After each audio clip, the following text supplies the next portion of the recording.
Good evening, junkies. Welcome to EminiJunkie.com, your trading mentor's free trading video for Tuesday, April 5th, 2011.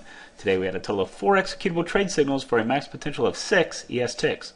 This video is for educational purposes only, is intended to highlight our high probability trade setups and give you a feel for the quantity of trades taken each trading day using this approach. A full trading plan and daily live trading room can be accessed at our website at EminiJunkie.com.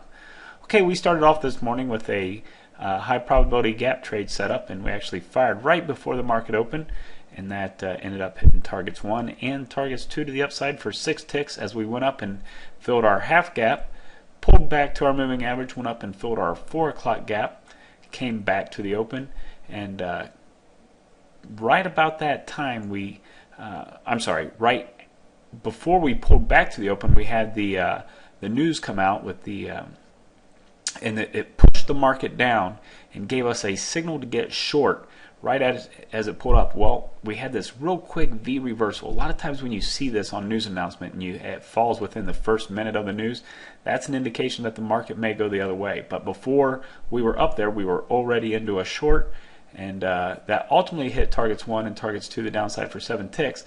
But there was a little bit of concern because that was a bullish signal. Now, the market eventually came up through the moving average, but unfortunately this little period here right around 10 o'clock created our signals to give a secondary signal to get short again, and this one did not get the follow through to the downside. It hit our T1 level a couple of times, but there was no fall through.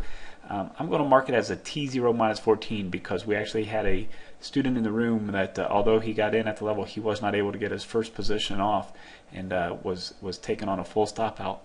The signal reset and gave a signal to get long, but you can see on the long signal it came down and it only had 1 candle in the fire long. So I'm going to show this as a no fill because you didn't get filled on that candle and it went on and hit T2 before it gave you the opportunity to get in. So during all this mayhem that took place right around the news with the fast push to the downside, signal short, ended up getting our contract.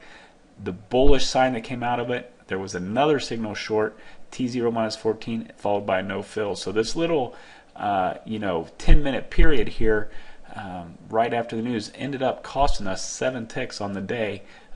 We made 7 to the plus side, but then gave up 14 and then a no fill. The market continued to push higher, ultimately filled its 415 gap, pushed up towards the Globex high, and was closing in on the previous day's high. Found some resistance there. The 10:45 confirmation time, the market came down through the moving average. No other signals prior to our lunchtime dead zone. Now the dead zone is what we call this time frame between 11:30 and 1:15. We read it out on our charts. That's the area where we just kind of sit on our hands and wait for further confirmation. And you can see during that dead zone, the market continued to climb, bouncing along our moving average and ultimately making a high at 34.25 as it surpassed yesterday's high.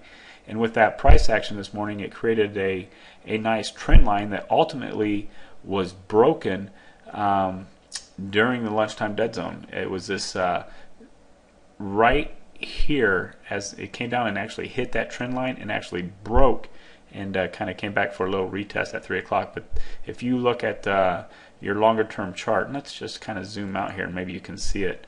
You can see that there's kind of a diagonal trend line, if you will, coming right up between this these higher lows, and that finally broke right around 235. But during that time frame, we did get an opportunity to get a signal to the downside, and that signal did produce targets 1 and targets 2 to capture back some of the ticks that we gave up there during that full stop out. So all in all, it was kind of a rough day, if you will, right around 10 o'clock, but we still had 4 trades that fired for 6 ES ticks. I want to thank you for watching. For more details on this plan, including all the chart setups, or to join our live trading room and video newsletter, please visit EminiJunkie.com or just simply click the link at the top of the screen. Thanks, and make it a great day.